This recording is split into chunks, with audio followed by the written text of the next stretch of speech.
ஒவ்வொரு நாட்டிற்கும் ஒரு முதுகெலும்பு இருக்கும். அதே போல் நமது இந்திய நாட்டின் முதுகெலும்பு, நம்ம இந்திய நாட்டின் வளர்ச்சிக்கு முதுகெலும்பாக இருப்பது நம்மளுடைய ஆன்மீகம் தான். நல்ல எண்ணத்தில் தான் அந்த ஆலயங்களை கடந்த 35 ஆண்டுகளுக்கு முன்பு பல லட்சம் ரூபா செலவுகள் செய்து அந்த ஆலயத்தை கட்டி கிட்டத்தட்ட ஆயிரக்கணக்கான பேர்கள் அதை வழிபட்டு வந்து நன்மை பெற்றிருக்கிறாங்க.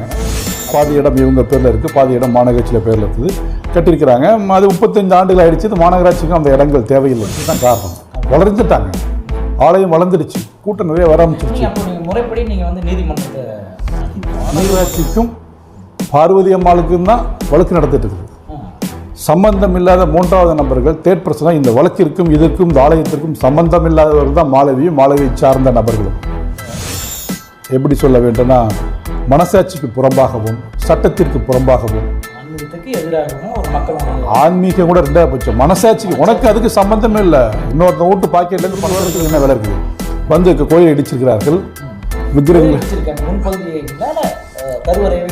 பாதி தூரம் இடிச்சு விட்டார்கள். ஒன்று கூடி இந்த இப்படி ஒரு தொண்டு செஞ்சுட்டு இருந்தாங்க. பார்வதி அம்மா 35 வருஷமா சேவை செஞ்சுட்டு இருந்தாங்க. ஆமாம், வராகி அம்மன் ஆலயத்தோட நிர்வாகி தான் பார்வதி அம்மா. கோர்ட்டில் செஞ்சு கொடுத்துருவேன். எனக்கு அரசியல் குறுக்கீடு இருக்கிறதுனால நான் இன்னும் வலிமையாக என்னோட கருத்தை சொல்ல முடியவில்லை என்று அவரே ஓப்பனாக சொல்லிட்டார். அப்புறம் என்ன இருக்குது?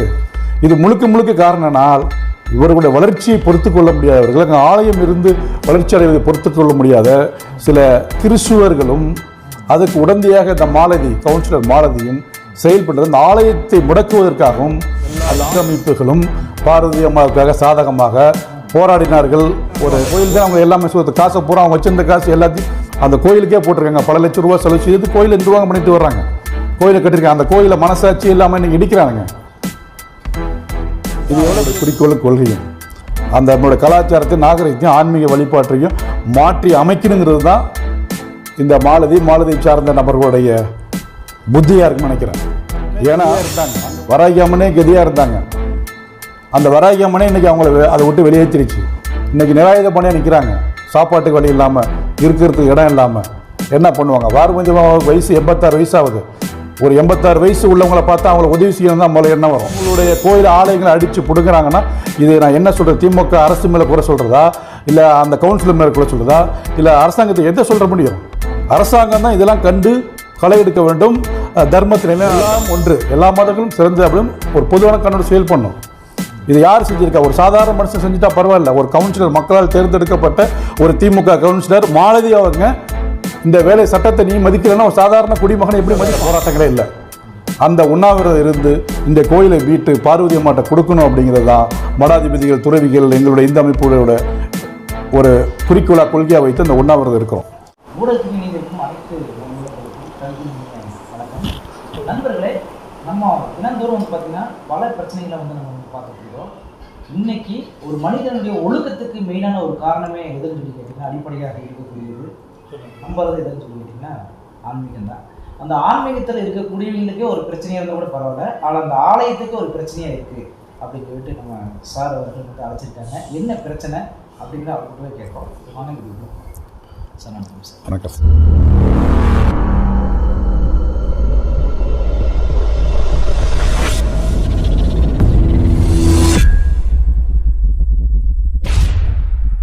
என்னுடைய பேர் சசிகுமார்.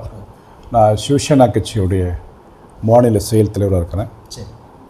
கடந்த 40 ஆண்டுகளாக சமுதாயத்தில் தொண்டு செய்திருக்கேன். இந்து சமுதாய பணிகள் தமிழகம் முழுக்க, ஏன் இந்தியா முழுக்க நம்மளுடைய இந்து சமுதாயத்துக்கும் நம்ம ஆலயத்திற்கும் பிரச்சனை என்றால் அங்கு நாம் குரல் கொடுப்பது வழக்கம். நாம் ஒவ்வொரு நாட்டிற்கும் ஒரு முதுகெலும்பு இருக்கும். அதே போல் நமது இந்திய நாட்டின் முதுகெலும்பு, நம்ம இந்திய நாட்டின் வளர்ச்சிக்கு முதுகெலும்பாக இருப்பது நம்மளுடைய ஆன்மீகம் தான். இது உலகம் அறிந்த விஷயம்.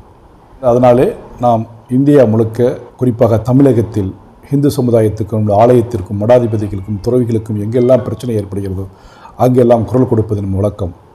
அதன் அடிப்படையில் கோயம்புத்தூர் பிஎம்டி காலனி சாய்பாபா நகரில் அமைந்துள்ள வராகி அம்மன் ஆலயம் கடந்த 30 ஆண்டுகளாக பார்வதி அம்மாள் அதை திறன்பட, அவங்க இயற்கையாகவே ஆன்மீகத்து மேல் அதிக பற்று உள்ளவர்கள், இறை தொண்டு உள்ளவர்கள், இறை சிந்தனை உள்ளவர்கள்.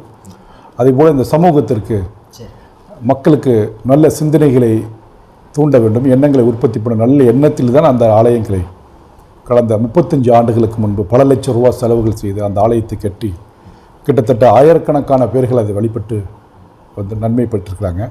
அப்படி திறன்பட செயல்பட்டு இருந்த ஆலயத்தை சில பேர் அந்த வருமானத்தை மையமாக வைத்துக்கொண்டு இந்த அம்மாவுக்கு ஆண்கள் துணைகள் எதுவும் இல்லை என்பதில் உண்மையை உணர்ந்து கொண்டு அவர்களுக்கு சில இடையூறுகள் செய்து அந்த ஆலயத்தை கைப்பற்ற வேண்டும் என்பதுதான் சில தீய மனிதர்களுடைய எண்ணங்கள்.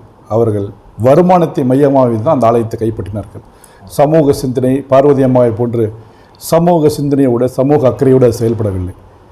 அப்படி இவங்க கடந்த 2 ஆண்டுகளுக்கு முன்பு இதுமாரி எங்கள் ஆலயத்திற்கு பிரச்சனை இருக்கிறது, இதை போல என்று என்னிடம் கூறினார்கள். நான் நேரடியாக வந்து அவர்கிட்ட விசாரணை செய்தப்போ இவர்கள் பக்கம் நியாயம் இருந்தது, தர்மம் இருந்தது. என்ன அதுக்கு ஒரே ஒரு கேள்வி சொன்னாலும் அது வந்து மாநகராட்சிக்கு உட்பட்ட இடங்கள் அப்படின்னு சொல்லுவாங்க. அது ஒன்ஸ் அப்பான் ஏ டைம் இவங்க வந்து அந்த இடத்துல வந்து லேஅவுட்டை போட்டு விற்றுருக்குறாங்க. பாதி இடம் இவங்க பேரில் இருக்குது, பாதி இடம் மாநகராட்சியில் பேரில் இருக்குது, கட்டியிருக்கிறாங்க. அது 35 ஆண்டுகள் ஆகிடுச்சு. இது மாநகராட்சிக்கும் அந்த இடங்கள் தேவையில்லை என்பது அவர்களும் நான் பேசிய போது தெரிஞ்சுக்கிட்டேன்.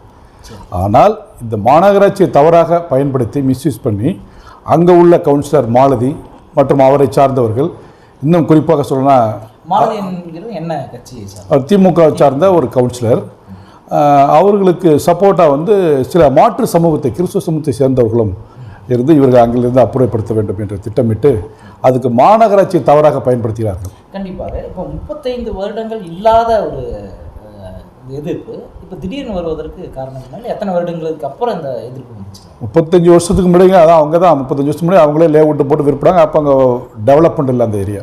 இப்போ டெவலப்மெண்ட் ஆகிடுச்சு. கோயிலுக்கு நிறையா கூட்டம் வருகிறது, அவர்களுக்கு வருமானம் வருகிறது, கோயிலேருந்து நிறையா பேர் நிறையா கூட்டங்கள் நிறையா வருகிறது. அப்படி ஒரு காழ்ப்புணர்ச்சி தான் காரணம். வளர்ந்துட்டாங்க, ஆலயம் வளர்ந்துடுச்சு, கூட்டம் நிறைய வர ஆரம்பிச்சிருச்சு. அப்போ நீங்கள் முறைப்படி நீங்கள் வந்து நீதிமன்றத்துக்கு போயிருக்கு. நீதிமன்றத்திலும் கடந்த 4 ஆண்டுகளாக வழக்கு நடத்திட்டு இருக்குது. எங்களுக்கு தான் சாதகமாக தீர்ப்பு வரப்போது அப்படிப்பட்ட ஒரு நிலையும் இருக்கிறது. காவல்துறையில் புகார் கொடுத்துருவோம். எல்லாருக்குமே தெரியும் நியாய தர்மம். இவங்க முறையாக எதுவுமே சட்டத்துக்கு உட்பட்டு ப்ராப்பராக செயல்படுறாங்க. அப்படி இன்னும் குறிப்பாக சொல்ல வேண்டாம், மாநகராட்சிக்கும் பார்வதி அம்மாளுக்கும் தான் வழக்கு நடத்திட்டு இருக்குது. சம்பந்தம் இல்லாத 3வது நபர்கள் தேர்ட் பர்சனாக இந்த வழக்கிற்கும் இதற்கும் இந்த ஆலயத்திற்கும் சம்பந்தம் இல்லாதவர்கள் தான் மாலவியும் மாலவியை சார்ந்த நபர்களும். அவர்கள் இதில் வந்து உள்ளே வர்றதுக்கே அவ்வளோ வேலை இல்லை. ஆனால் அவர்கள் கோர்ட்டில் வழக்கு இருக்கும் பட்சத்திலையும், கோர்ட்டு வழக்கு இருக்கிறது, சட்டத்துக்கு உட்பட்டு நடந்துட்டு இருக்கு, மாநகராட்சிக்கு இவருக்கு வழக்கு நடந்துட்டுருக்கு. ஆனால் அவர்கள் தன்னுடைய ஆளுமையை பயன்படுத்தி தன்னுடைய எப்படி சொல்ல வேண்டும்னா மனசாட்சிக்கு புறம்பாகவும் சட்டத்திற்கு புறம்பாகவும் ஆன்மீகத்துக்கு எதிராகவும் ஒரு மக்களுடைய ஆன்மீகம் கூட 2வது பட்சம், மனசாட்சிக்கு உனக்கு அதுக்கு சம்பந்தமே இல்லை, இன்னொருத்த வீட்டு பாக்கெட்லேருந்து பணத்தை எடுக்கிற மாதிரி தான் இது. அவங்களுடைய கோயில், அவங்க கோயிலுக்குள்ளே இவங்க வர்றதுக்கு என்ன வேலை இருக்குது? வந்து கோயிலை இடிச்சிருக்கிறார்கள், விக்கிரகங்கள் பாதி தூரம் இடிச்சு விட்டார்கள். இப்போ வழக்கு நடந்துட்டு இருக்கும்போது எப்படி உங்களுக்கு அதுதான் இந்த அரசு ஸ்டாலின் தான் அதுக்கு என்னன்னு தெரிஞ்சுக்கணும். வழக்கு நடந்துட்டு இருக்குது, சட்டத்தை மதிக்கணும். சட்டத்தை ஒவ்வொரு இந்திய நாட்டின் முதல் குடிமகன் ஜனாதிபதியாக இருந்தாலும் சட்டத்திற்கு தலைவணங்க வேண்டும். ஆனால் இவர்கள் சட்டத்துக்கெல்லாம் தலைவணங்கவில்லை. கோர்ட்டில் வழக்கு இருக்குது. இவ்வளவும் இருந்தும் அவர்கள் சட்டத்தை மதிக்காமல் தன்னுடைய கட்சி அதிகாரத்தை பயன்படுத்தி தன்னுடைய ஆளுமையை பயன்படுத்தி முட்டாள்தனமாக அந்த கோயிலை போய் எடுத்து விட்டார்கள். இது மிகப்பெரிய தவறு, ஒரு தர்மத்திற்கு எதிரான செயலாகும். இது மாலதியை சார்ந்த நபர்கள் தான் இடிச்சிருக்கிறாங்க. கோயிலையும் அப்புறப்படுத்திருக்கிறாங்க. கோயிலில் சில இடங்களை அப்புறப்படுத்திருக்காங்க, விக்கிரகங்களை அப்புறப்படுத்திருக்கிறாங்க, நிறைய வேலுகளை அப்புறப்படுத்திருக்கிறாங்க. இதெல்லாம் வந்து சட்டத்துக்கு புறம்பான செயல். ஆனால் இவர்கள் பெண்கள் இவங்க எங்கே போயிட போகிறாங்க, யாருக்கு இவங்க சப்போர்ட் பண்ண போகிறாங்க அப்படிங்கிற ஒரு திமிரில் செஞ்சுட்டாங்க. அதனால் இப்பொழுது சூழ்நிலைகள் வேறு மாதிரி ஆகிட்டு இருக்குது. மடாதிபதிகளும் துறவிமார்களும் மற்ற ஆன்மீகவாதிகளும் சிவனடியார்களும் ஒன்று கூடி இந்த இப்படி ஒரு தொண்டு செஞ்சுட்டு இருந்தாங்க. பார்வதி அம்மா 35 வருஷமாக சேவை செஞ்சுட்டு இருந்தாங்க. ஆமாம், வராகி அம்மன் ஆலயத்தோட நிர்வாகி தான் பார்வதி அம்மா. இப்படி செஞ்சுட்டு இருந்தாங்க. இவங்களுக்கு இப்படி ஒரு அநியாயம் நடந்து போச்சு, தட்டி கேட்குற என்ன இருக்குன்னு சொல்லிட்டு தான் இப்போ மடாதிபதிகளும் துறவிகளும் மற்றவர்களும் சேர்ந்து இன்னும் ஒரு 10 நாட்களில் மிகப்பெரிய அளவில் உண்ணாவிரதம் இருக்க போகிறாங்க. வெவ்வேறு விளைவுகள் நடக்க போகுது. இதுக்கப்புறமாவது அரசாங்கம் கற்றுக்கொண்டு இவங்களுக்கு நியாயத்தை இவங்களுக்கு வழங்கணும். எல்லாத்துக்கும் மேலே கோர்ட்டு இவங்களுக்கு நியாயத்தை கொடுத்துருக்குது, கொடுக்க போகிறது. நீதிமன்றத்துக்கு ஒரு சாதாரண ஒரு குடிமகன் தவறு செய்த அட்டையில் சட்டாவணம் தூக்கி உள்ளே போடுது ஜெயிலுக்குள்ளே. ஒரு மக்களால் தேர்ந்தெடுக்கப்பட்ட ஒரு கவுன்சிலர் உங்களோட சார்பாக வாதாடுகின்ற வழக்கறிஞர்கிட்ட வந்து இந்த மாதிரி நீதிமன்றத்தில் வழக்கு இருக்கும்போது இந்த மாதிரி பிரச்சனைகள் நடந்துட்டு இருக்கு அப்படின்னு சொல்லிட்டு நீங்கள் வழக்கறிஞர் அவரோட கடமையை அவர் வேலை செஞ்சுட்டு இருக்காரு. அதனால தான் சட்டம் நமக்கு சாதகமாக இருக்குன்னு சொல்கிறேன். இப்போ மேற்கொண்டு மறுபடியும் ஏதாவது பிரச்சனை பண்ணுறாங்களா எப்படி? யார் பண்ணுறாங்க? கோயிலை இடிப்பது கோயிலை சார் வழக்கு நடந்துகிட்டு இருக்கு போய் கோயில்களை வந்து கோயிலை இடிச்சது விக்கிரங்களை அப்புறப்படுத்துதே பிரச்சனை தானே. இவங்களால என்ன பண்ண முடியும்? என்ன அதுவே பிரச்சனைக்குரிய தானே. நீ சம்பந்தம் இல்லாத நபர் கோயிலுக்குள்ள இடிக்கிறதுக்கு என்ன ஒரு காரணமாக இருக்கும்? கோயில் ரேஷன் கடை வச்சிருக்கல, அப்ப ரேஷன் கடை இருக்கு அப்படிங்கிறீங்களா?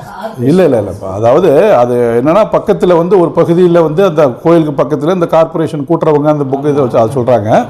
அதற்கு எதுக்கு சம்மந்தம்? அதுக்கு நாங்களே அந்த இடம் கொடுத்துருக்கோம் அவங்களுக்கு. ரேஷன் கடை அந்த ரேஷன் கடையில் அது வந்து இந்த கூட்டுறவங்க அந்த இதெல்லாம் வைக்கிறதுக்கான ஒரு சின்ன ஒரு ஆஃபீஸ் எங்கள்கிட்ட அலுவலகம் வச்சு அந்த அலுவலகத்தை கொடுத்துருக்கோம். அது மனிதாபியத்தில் செய்யக்கூடிய விஷயங்கள். அதனால் அதெல்லாம் ஒரு பெரிய விஷயம் இல்லை. ரெண்டாவது எல்லாத்துக்கும் மேலே நான் ஆணையரிடம் பேசி நேரடியாக தொலைபேசியில் தொடர்பு கொண்டு பேசும்பொழுது சொன்னார், ஏங்க சார் உங்களுக்கு இந்த இடம் தேவைன்னு சொல்லி நீங்கள் எடுத்தீங்க, நீங்கள் இதை பயன்பாட்டுக்குள் வைத்துக்கொண்டால் சந்தோஷம், பல மக்களுக்கு பயன்படும். ஆனால் நீங்களும் பயன்படுத்தவில்லை. நீங்கள் அந்த ஆலயத்தை எடுக்கிறது போல் எடுத்து எல்லாம் பிரச்சனை பண்ணி இன்றைக்கி வேறொரு நபர்கள் அதை நிர்வாகம் பண்ணிட்டு இருக்காங்க, பூஜை பண்ணினா அப்போ நீங்கள் வந்து ஒரு கட்ட பஞ்சாயத்து பண்ணிடுறீங்களா? என்ன செய்தீர்கள் என்ற சார் இது வந்து நான் சொல்ல விரும்பலை. பார்வதி அம்மா பக்கம் நியாயம் இருக்கிறது. நான் அதை எங்கே உங்களுக்கு சாதகமாக செஞ்சு கொடுக்க முடியுமோ நான் கோர்ட்டில் செஞ்சு கொடுத்துருவேன். எனக்கு அரசியல் குறுக்கீடு இருக்கிறதுனால நான் இன்னும் வலிமையாக என்னோடய கருத்தை சொல்ல முடியவில்லை என்று அவரே ஓப்பனாக சொல்லிட்டார். அப்புறம் என்ன இருக்குது? இது முழுக்க முழுக்க காரணனால் இவர்களுடைய வளர்ச்சியை பொறுத்து கொள்ள முடியாதவர்கள், அங்கே ஆலயம் இருந்து வளர்ச்சி அடைவதை பொறுத்து கொள்ள முடியாத சில கிறிஸ்துவர்களும் அதுக்கு உடந்தையாக இந்த மாலதி கவுன்சிலர் மாலதியும் செயல்படுறது அந்த ஆலயத்தை முடக்குவதற்காகவும் அந்த ஆலயத்தை வேறு மாதிரி மாற்றி அமைப்பதற்காகவும் தான் திட்டமிட்டு மாநகராட்சியை பயன்படுத்தி ஒரு சதி செயல் தான் இது. ஆனால் இது சட்டப்பூர்வமாக நாங்கள் வழக்குகளாக கொடுத்து பார்த்துறோம், எந்தவித நடவடிக்கையும் இல்லை. இது சட்டப்பூர்வமாக நடக்கிறதா? இந்த நபர்கள் அனைவரும் இன்னைக்கு உள்ளே இருக்கணும், கைது செய்ய வேண்டியப்பட்ட நபர்கள். கோயிலை இடித்து இந்த கோயில் வேலை பார்த்துட்டு இருக்கிறாங்க. அப்போ இது என்ன நாடு? ஜனநாயக நாடா என்ன? இந்த ஆட்சியில் என்ன நடக்குது? அப்போ இவங்க வந்து ஒரு ஆண் துணை இல்லை, ஒரு பெண்களுக்கு இவங்களுக்கு ஒரு நீதி கிடைக்கல, இவங்களுக்கு வேணால் ஒரு சாதகமான ஒரு தீர்ப்பு வர வேண்டிய ஒரு நிலையில் இவங்க இப்படி துஷ்பிரயோகம் பண்ணுறாங்கன்னா அப்போ ஒரு சாதாரண மனிதனாக எப்படி இங்கே வாழ முடியும்? கண்டிப்பாக. இப்போ இதனை தொடர்ந்து நீங்கள் காவல்துறை விட்டு நீங்கள் புகார் கொடுத்துருக்கீங்க. காவல்துறை எல்லா வழக்கு போயிட்டு இருக்கும்போது எல்லா அமைப்புகளும் போராடி இருக்கிற பிஜேபி, சிவசேனா, இந்து முன்னணி எல்லா இந்து அமைப்புகளும் பார்வதி அம்மாவுக்காக சாதகமாக போராடினார்கள் ஒரு 1.5 ஆண்டுகளுக்கு முன்பு. அப்பொழுது அமைதியாக இருந்தோடு இப்பொழுது எலெக்ஷன் வர நேரத்தில் இப்பொழுது வந்து அவங்க யாருமே எல்லாம் போயிட்டாங்க அப்படின்னு சொல்லிட்டு பார்வதி அம்மாவும் இங்கே இல்லை. அவங்களுக்கு அந்த கோயிலை விட்டு அவங்கள ஜீவனாம்சத்துக்கு வழி இல்லை. அந்த கோயில் தான் அவங்கள வாழ்க்கை, கோயிலே கதியாக இருந்தார்கள். அந்த கோயிலை பிடிக்கி விட்டு படுபாய் பசங்க வெளியில் அனுப்பிச்சிட்டாருங்க. அவங்க எப்படி நடத்துவாங்க? அந்த கோயில் தான் அவங்க எல்லாமே காசை பூரா அவங்க வச்சிருந்த காசு எல்லாத்தையும் அந்த கோயிலுக்கே போட்டிருக்காங்க. பல லட்சம் ரூபா செலவு செய்து கோயிலை நிர்வாகம் பண்ணிட்டு வர்றாங்க. கோயிலை கட்டியிருக்காங்க. அந்த கோயிலை மனசாட்சி இல்லாமல் நீங்கள் இடிக்கிறானுங்க. இது எவ்வளோ பெரிய துரோக செயல்! இது அரசாங்கத்துக்கு தெரியாதா? உளவுத்துறைக்கு தெரியாதா? காவல்துறைக்கு தெரியாதா? எல்லாருக்கும் புகார் கொடுத்துருக்கோம். இப்போ அரசாங்கம் வந்து பார்த்தீங்கன்னா ஆலயத்துக்கு எதிராக தான் அது செயல்படும் அப்படி நான் சொல்ல முடியாது.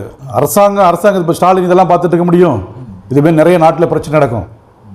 அவங்களுடைய ரெப்ரசன்டேட்டிவ் கவுன்சிலர் இவங்க தப்பு செய்ய இது மேல் கவுன்சிலர் இருக்காங்க, எம்எல்ஏ இருக்காங்க, அந்த வார்டனுடைய முக்கிய பிரமுகர்கள் இருப்பாங்க, மாவட்ட பிரமுகர்கள் இருப்பாங்க. அது மட்டும் நீங்கள் அவங்களுக்கெல்லாம் இப்போ நாங்கள் வந்து துறவிகள்லாம் சேர்ந்து உண்ணாவிரதம் இருக்க போகிறாங்க, மேல்மட்ட ரிப்போர்ட் போகும்போது மற்றவங்க தெரிஞ்சுக்க போகிறாங்க. அதுக்கப்புறமாவது ஒரு சொல்யூஷன் கிடைக்கணும். அப்படி தான் நாங்கள் ஒரு முயற்சி சொல்ல விரும்புகிறீங்க மக்களுக்கு.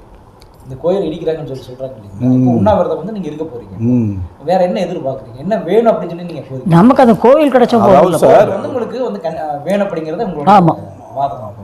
ஆமாம் ஆமாம். அதாவது ஹிந்து தர்மத்தை நம்மளுடைய கலாச்சாரத்தையும் நாகரிகத்தையும் பாதுகாக்க வேண்டும் என்பது தான் பார்வதி அம்மாவின் கொள்கை. அதன் அடிப்படையில் தான் இந்த ஆலயங்கள் ஆரம்பிக்கப்பட்டது, கட்டப்பட்டது, நடந்துட்டு வந்தாங்க. அதுதான் அவங்களுடைய குறிக்கோளும் கொள்கையும்.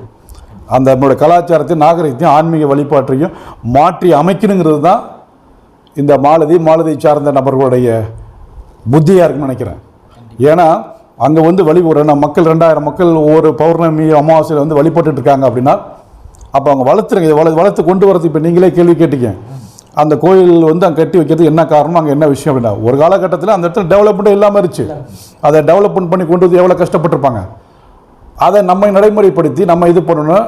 அப்படிங்கிறது எண்ணத்தில் செஞ்சாங்களா, இல்லை அந்த இடத்தை அவங்கள அபகரித்து அவங்க அந்த இடத்த பயன்படுத்திக்கணுமா? அந்த இடம் வேல்யூஷன் அதிக தொகை உள்ள இடம், அதனால் அவங்க எல்லாமே பொருளாதாரத்தை மையமாக வைத்து செயல்படுகிறார்கள். அதனால் கைப்பற்ற நிற்கிறார்கள். பார்வதி அம்மா அவர்கள் மக்களுக்கு சர்வீஸ் செய்ய வேண்டும், தொண்டு செய்ய வேண்டும் நல்ல எண்ணத்தில் தன் ஆலயங்களை கட்டி அந்த இடத்துல அந்த ஆலயத்தை பூஜை செய்து நல்ல காரியங்கள் பண்ணிட்டு இருந்தாங்க. அதான் சார் 2 முறை கும்பாபிஷேகம் பண்ணியிருக்கிறாங்க. ஒரு கும்பாபிஷேகம் நடந்தால் எவ்வளோ செலவாகும் உங்களுக்கு தெரியும். அதே போல் இது ஒளி எடுத்துக்கிட்டிங்கன்னா ஒரு 40 லட்சம் ரூபா செலவாயிருக்கும். அந்த பில்டிங் கட்டினதுலேருந்து மற்ற வச்சு விக்கிரகங்களே ஒரு 4-5 லட்ச ரூபாய் 5 லட்ச ரூபாய்க்கு உள்ள மதிப்புள்ள விக்கிரகங்களே இருக்குது செய்யப்பட்டது. இன்னைக்கு அந்த ஆலயம் தான் அவங்களுக்கு கதியாக இருந்தாங்க, இறைவனே கதியாக இருந்தாங்க, வராகி அம்மனே கதியாக இருந்தாங்க. அந்த வராகி அம்மனே இன்னைக்கு அவங்கள அதை விட்டு வெளியேற்றிருச்சு. இன்னைக்கு நிராயுத பணியாக நிற்கிறாங்க, சாப்பாட்டுக்கு வழி இல்லாமல், இருக்கிறதுக்கு இடம் இல்லாமல் என்ன பண்ணுவாங்க? பார்வதி வயசு 86 வயசாகுது. ஒரு 86 வயசு உள்ளவங்களை பார்த்தா அவங்கள உதவி செய்யணும் தான் முதல்ல என்ன வரும். அவங்களுடைய கோயில் ஆலயங்களை அடித்து பிடுங்குறாங்கன்னா இது நான் என்ன சொல்கிறது, திமுக அரசு மேலே குறை சொல்கிறதா, இல்லை அந்த கவுன்சிலர் மேலே குறை சொல்கிறதா, இல்லை அரசாங்கத்தை எதை சொல்ல முடியும்? அரசாங்கம் தான் இதெல்லாம் கண்டு களை எடுக்க வேண்டும், தர்மத்தை நிலைநாட்ட வேண்டும். எல்லாம் ஒன்று, எல்லா மதங்களும் சிறந்து அப்படியும் ஒரு பொதுவான கண்ணோடு செயல் பண்ணும். இது யார் செஞ்சிருக்கா? ஒரு சாதாரண மனுஷன் செஞ்சுட்டா பரவாயில்ல. ஒரு கவுன்சிலர், மக்களால் தேர்ந்தெடுக்கப்பட்ட ஒரு திமுக கவுன்சிலர் மாலதி அவங்க இந்த வேலை சட்டத்தை நீ மதிக்கலைன்னா ஒரு சாதாரண குடிமகனை எப்படி மதிப்பான்? கண்டிப்பாங்க. இப்போ மாலதி அவர்களுடைய விரோதம் நடக்கக்கூடிய அவருடைய செயலை கண்டித்தும் அதுக்கு எதிராக இருக்கிறவங்க கண்டித்தும் கண்டிப்பாக நீங்கள் உண்ணாவிரதம் இருந்து மக்களுடைய ஒரு மிகப்பெரிய சார் நான் இல்லை சார் இதெல்லாம் நாங்கள் 1.5 வருஷத்துக்கு முன்னாடியே பிஜேபி, சிவசேனா, RSS எல்லா அமைப்புகளும் சேர்ந்து போராடி தான் அப்போது அதை ஸ்டாப் பண்ணி வச்சுருந்தோம். சரி. அதன் பிறகு இப்போ இவர்கள் அதை விட்டு விலகி வந்ததுக்கு பிறகு அவங்க என்ன பண்ணுறாங்க, திட்டமிட்டு திருப்பி எல்லாம் உள்ள போட்டு கிளாட்டா பண்ணுறாங்க. இப்போ பிரச்சனையை கையில் எடுத்திருக்கிறது துறவிகளும் மடாதிபதிகளும் சிவனடியாரில் கையில் எடுத்து உண்ணாவிரதம் இருக்க போகிறாங்க. சரி. இப்போ நாங்கள் வேணால் அதில் போய் கலந்துக்கலாம். அவங்க உண்ணாவிரத்துக்கு கலந்துக்கலாம். யாரெல்லாம் ஒரு நாங்களே சிவசேனா கட்சி சார்பில் நான் போய் ஆதரவு கொடுத்து கலந்துக்க போறோம், அவ்வளவுதான். கண்டிப்பா இதுல அவர்களுடன் இணைந்து உங்களுக்கு ஆதரவாக செயல்படுகிறார், அதாவது ஆலயம் வேண்டும் அப்படிங்கிற ஒரு சார்பா இருக்கிறவங்களும் இதில் கலந்துக்கிறாங்களா எப்படிங்க? ஆமா, எல்லாரும் பொதுமக்கள், அங்க உள்ள பொதுமக்கள் கலந்துக்கிறாங்க, அனைத்து இந்த அமைப்பில் உள்ள தலைவர்கள் கலந்துக்கிறாங்க, இதை நடத்துவர்கள் மடாதிபதிகள் கலந்துக்கிறாங்க, துறவிகள், சுவனடியார் எல்லாருமே கலந்துக்கிறாங்க. ஆனால் நிகழ்ச்சியை நடத்தக்கூடியவர்கள் மடாதிபதிகள், உண்ணாவிரத நிகழ்ச்சி நடத்தக்கூடியவர்கள். இப்போ இதன் மூலமா உண்ணாவிரதம் இருந்து அது மூலமா உங்களுடைய எதிர்ப்பு நீங்க காட்டுறோம். அதுக்கப்பாவது தமிழக முதல்வர் கவனத்துக்கு போய் இவங்க பக்கம் நியாயம் இருக்கிறது தெரிஞ்சுக்கிட்டு ஒரு தீர்வு கிடைக்குங்கிற ஒரு எண்ணத்தில் தான் நாங்கள் அந்த உண்ணாவிரதம் இருக்கிறோம். எதுவாக இருந்தாலும் ஹையஸ்ட்டு உண்ணாவிரதம் தான். ஒரு மனிதன் உண்ணாமல் இருந்து தன்னுடைய கருத்துக்களை இறைவனிடம் முறையிட்டு சாதிப்பது தான் உண்ணாவிரதம். அதனால் நாங்கள் போராடி பார்த்துட்டோம், எல்லாம் பண்ணி முடிச்சிட்டோம். கடைசியாக இப்போ நாங்கள் எல்லாம் சேர்ந்து துறவிகள் மடாதிபதிகளும் சேர்ந்து இறைவனிடம் உண்ணாவிரதம் இருந்து முறையிட்டு கடைசியாக உண்ணாவிரதம் தான், இதை விட்டால் வேறு போராட்டங்களே இல்லை. அந்த உண்ணாவிரதம் இருந்து இந்த கோயிலை மீட்டு பார்வதி அம்மாட்ட கொடுக்கணும் அப்படிங்கிறது தான் மடாதிபதிகள், துறவிகள், எங்களுடைய இந்த அமைப்போட ஒரு குறிக்கோளாக கொள்கையாக வைத்து அந்த உண்ணாவிரதம் இருக்கிறோம். அதனால் இது நடக்கும். இதுக்கு மேலே ஒரு போராட்டங்கள், ஆர்ப்பாட்டங்கள் இல்லை, அறவழியில் போராடுறோம். இதுக்கப்புறமா தமிழகம் இந்த உண்ணாவிரதம் இருக்கக்கூடிய பார்த்தாவது செந்தில் பாலாஜி அவர்களும் தமிழக முதல்வர் கவனத்துக்கு போய் அதுக்கப்புறமாவது சரி இப்படி பாதிக்கப்பட்டிருக்கிறாங்க, ஒரு நல்ல ஒரு முடிவு கிடைக்கும் அப்படிங்கிற எண்ணத்தில் தான் அறவழியில் எங்களையே வருத்தி கொண்டு அந்த உண்ணாவிரதம் இருக்க போகிறோம். கண்டிப்பாங்கண்ணா, மிக்க நன்றிங்க. ஏன்னா சொந்த விஷயத்துக்காக போராடுறவங்க நிறைய பேர் இருப்பாங்க, ஆனால் மக்களுக்காக, ஒரு ஆன்மீகத்துக்காக, ஒரு நல்வழிப்படுத்தக்கூடிய ஒரு ஆலயத்துக்காக நீங்கள் போராடுறீங்க. உங்கள் எண்ணங்கள் மிக விரைவில் ஈடுபட வாழ்த்துக்கள். மகிழ்ச்சி சார், நன்றி, வணக்கம்.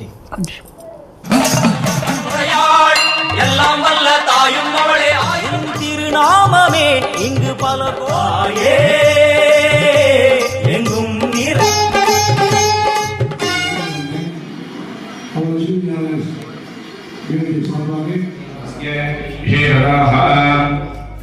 எல்லாரும் நல்லா பிரார்த்தனை பண்ணிக்கோங்க.